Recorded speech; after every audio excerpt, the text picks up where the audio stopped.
इंसान की पहली पैदाइश। आज की इस वीडियो में हम आपको बताएंगे इंसान की पहली पैदाइश का वो रहस्य जिससे पूरी इंसानियत की शुरुआत हुई। अल्लाह पाक ने हजरत आदम अलैहिस्सलाम को बिना माँ बाप के मिट्टी से पैदा फरमाया। जब अल्लाह ताला ने हुक्म दिया कि जमीन से मिट्टी लाई जाए तो सबसे पहले हजरत जिब्राइल अलैहिस्सलाम जमीन पर उतरे। थोड़ा ठहराव, लेकिन जैसे ही वो मिट्टी उठाने लगे जमीन ने अर्ज किया, ऐ अल्लाह के फरिश्ते, मैं अल्लाह की पनाह चाहती हूँ, मुझे नुकसान न पहुँचाया जाए। हजरत जिब्राइल अलैहिस्सलाम अल्लाह के अदब में बिना मिट्टी लिए ही वापस लौट आए।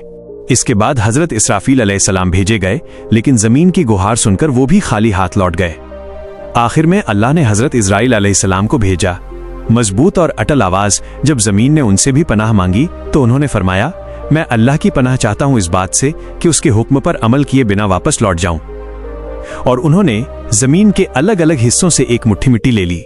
इसी वजह से अल्लाह ताला ने हजरत इजराइल अलैहिस्सलाम को रूह कब्ज करने की जिम्मेदारी दी और उन्हें मलकुल मौत कहा गया। पूर्ण लहजा रसूलुल्लाह शू ने फरमाया है कि अल्लाह ताला ने हजरत आदम अलैहिस्सलाम को पूरी जमीन की मिट्टी से बनाया। इसीलिए आज आदम की औलाद में कोई गोरा है, कोई काला, कोई सुर्ख तो कोई सांवला। रिवायतों के मुताबिक हजरत आदम की मिट्टी में 60 किस्म के रंग शामिल थे। हजरत इब्न अब्बास रज़ियल्लाहु अन्हु फरमाते हैं कि अल्लाह ने हजरत आदम को जुम्मे के दिन असर के बाद पैदा फरमाया। क्योंकि आप जमीन की मिट्टी अदमा से बनाए गए, इसलिए आपका नाम आदम रखा गया। आप तमाम इंसानों के वालिद हैं, इसीलिए आपको अबुल बशर कहा जाता है। जब मिट्टी जमा हो गई तो उसे अलग अलग पानी से गूंथा गया। 40 दिन तक उस पर बारिश हुई, जिनमें से 29 दिन गम की और सिर्फ एक दिन खुशी की बारिश थी। यही वजह है कि इंसान की जिंदगी में आज भी गम ज्यादा और खुशियां कम महसूस होती हैं। जब जिस्म तैयार हुआ तो इब्लीस शैतान उसके आसपास घूमने लगा। उसने भांप लिया कि ये एक ऐसी मखलूक है जिसमें ख्वाहिश और गुस्सा होगा, और यहीं से इंसान की आजमाइश का आगाज हुआ, प्रभावशाली समापन। लेकिन अल्लाह ताला ने हजरत आदम अलैहिस्सलाम को इल्म,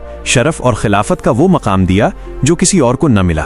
इंसान की ये कहानी हमें अदब, इताअत और अल्लाह पर मुकम्मल भरोसे का सबक देती है। अल्लाह हमें हक बात समझने और उस पर अमल करने की तौफीक अता फरमाए। आमीन।